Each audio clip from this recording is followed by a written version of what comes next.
All right, let's talk about it. Matching headings. If you're prepping for the IELTS, you've probably stared at this section and just felt overwhelmed. It's famous for being a total time sink, and it causes a ton of stress. But what if I told you there's a good chance you've been going about it all wrong? Okay, let's get into it.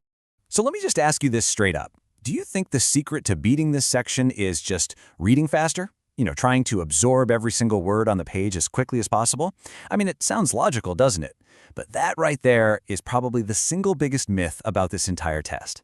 And this gets right to the heart of what I'm talking about.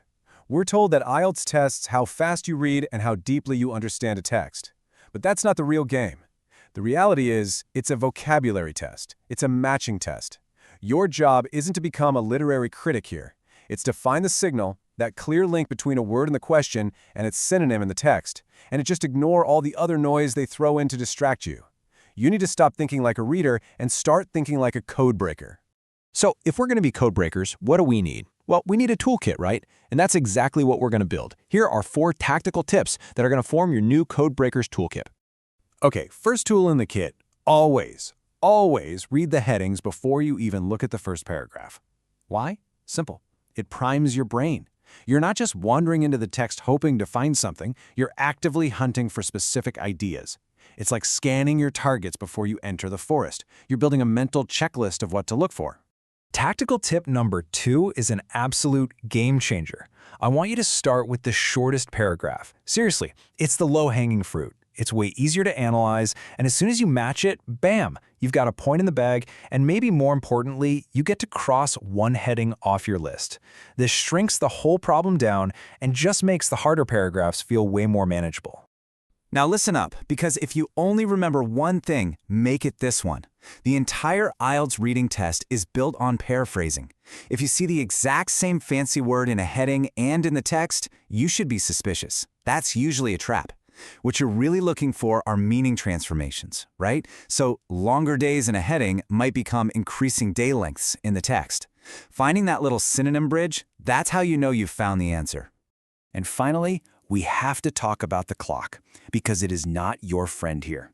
You get about 20 minutes per passage, not just for this one section. So if you're stuck on a really tough paragraph for more than a minute or two, you are damaging your overall score.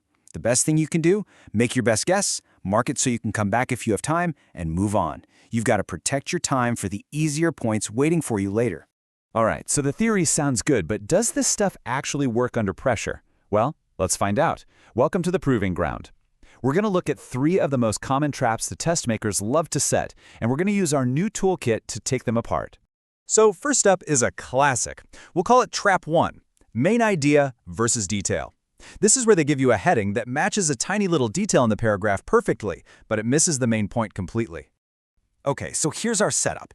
We've got a little passage here about a course, IT 062, and we have a few heading options. Now take a look. You see how the text specifically mentions SQL syntax. That right there, that's the bait. They are hoping you'll see that, match it to a heading, and move on without thinking. And here's how we diffuse it. The real clue is right there at the beginning of the paragraph. Comprehensive introduction. That phrase points to a big picture idea, which perfectly matches the heading and overview. The mention of SQL syntax is just one small example, a detail. Choosing the heading about specific software is falling right into the trap because it's way too narrow.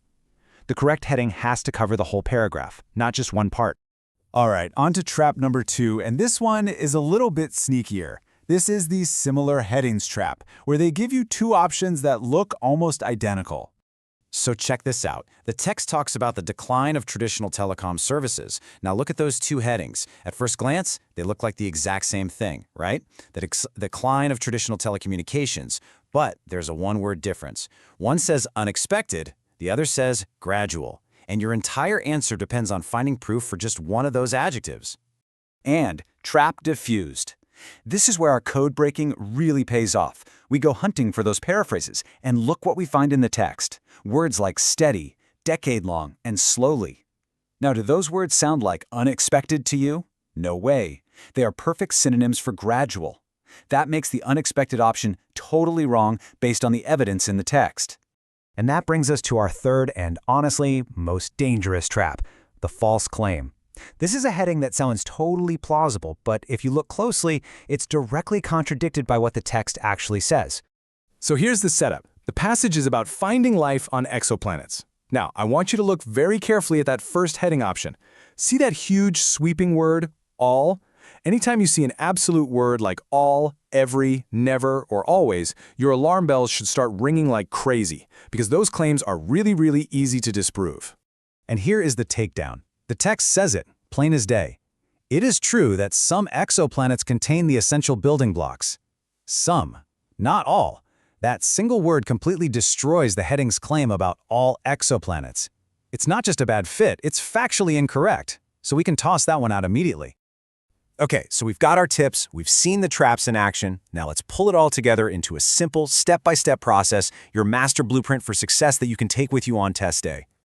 Here it is, your 4-step algorithm. Step 1. Assess the headings first, so you know exactly what you're hunting for. Step 2. Go for that quick win and target the shortest paragraph. Step 3. Bridge the paraphrases. Find those synonym connections. And finally, Step 4. Always check for those traps. Main idea versus detail, similar headings, and of course, the false claim. So the big takeaway here is really about a shift in your mindset. You've got to stop trying to read everything and start decoding. Take this 4-step blueprint and use it consciously on your very next practice test. You need to learn to trust the signal, those little paraphrase clues, and just ignore all the noise they use to try and throw you off. Look, what we've talked about isn't some kind of magic trick. It's just a smarter strategy.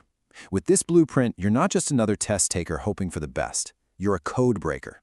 So, the only question is, are you ready to become one?